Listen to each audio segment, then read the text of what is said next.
Ilang araw bago ang ikalawang civilian mission ng grupong Atinto para mamigay ng supply sa mga mangingisdang Pinoy at maglatag ng mga boya sa Bajo de Masinloc, namataan ang mahigit 30 barko ng China sa loob ng ating exclusive economic zone. Sabi ng grupo, hindi sila natatakot. May unang balita si Joseph Morong. Halos 2 linggo matapos ang pang-water cannon ng China sa mga barko ng PCG at BFAR, ang sibilyang grupong Atinto naman ang pupunta sa Panatag Shoal o Bajo de Masinloc sa Miyerkules. Pinaghahandaan na ang pamimigay ng gasolina at supply sa mga mangingisdang Pilipino. Gayon din ang paglalatag ng mga boya para ipakitang bahagi ito ng ating exclusive economic zone. Ngayon pa lamang namataan na ang 6 na barko ng China Coast Guard at abot 30 Chinese Maritime Militia vessel doon, batay sa satellite image na nakahalap ng grupo ng maritime expert na si Ray Powell. May ahalin tulad niya ito sa dami ng mga barkong inihaharang ng China sa Ayungin Shoal tuwing may resupply mission doon.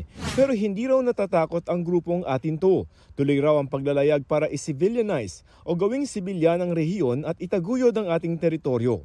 Niliwanag ng pamahalaan na wala itong kinalaman sa lakad ng grupong Atinto sa Bajo de Masinloc o Scarborough Shoal. Ganun pa man, siniguro ng Philippine Coast Guard na magiging ligtas ang misyon. Bilang Pilipino, kung gusto nilang maglayag dito, that's their right, no?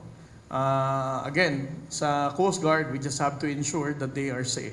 Sa kanluran naman ng Palawan, mahigit 40 barko ng China, kabilang ang 6 na Chinese Navy at 4 na China Coast Guard ang namataan sa Sabina Shoal simula April 16. Namataan din nagsusukat doon ang mga Chinese researcher. Namataan din ang mga patay na coral na pinangangambahang para sa paggawa ng China ng artificial island. The characteristic of the poros that they showed in their academic journal is similar with what we saw in Sandy Case and also in Escoda Shoal.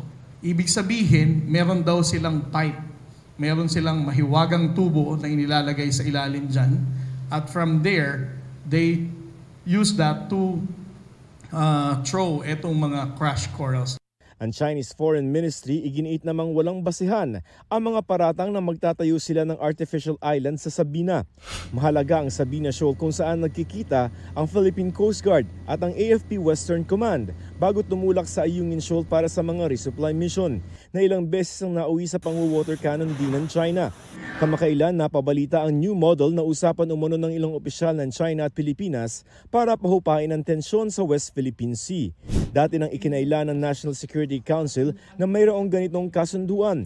Hinikayat din nila ang DFA na gumawa ng hakbang kaugnay sa mga individual sa Chinese Embassy na may recorded phone conversation umano na pumapayag ang Pilipinas sa kasunduan. Ayon kay National Security Advisor Eduardo Año, dapat paalisin sa bansa ang mga naturang taga-embassy dahil sa paglabag sa Anti-Wiretapping Act at Vienna Convention on Diplomatic Relations. Ayon sa DFA, iimbestigahan nila ang mga ulat ng illegal na aktibidad ng mga diplomatic official. Nauna nang sinabi ng Chinese Foreign Ministry na hiniling nila sa Pilipinas na hayaan ng Chinese diplomatic personnel na gawin ang kanilang trabaho at tigilan ang panguudyok at panghihimasok. Kung sino yung nagpakalat nung di umano transcript na yon, sa tingin namin, kailangan i-expel ng ating bansa. Kasi nga, pag ikaw ay isang diplomat, una-una kailangan sumusunod ka sa mga batas ng Pilipinas. Pangalawa, ginagalang mo yung Republika ng Pilipinas. Pangatlo, hindi ka nakikialam sa mga internal affairs ng bansa. Ito ang unang balita. Joseph Morong para sa GMA Integrated News. Mga kapuso, para una ka sa mga balita, mag-subscribe sa GMA Integrated News sa YouTube.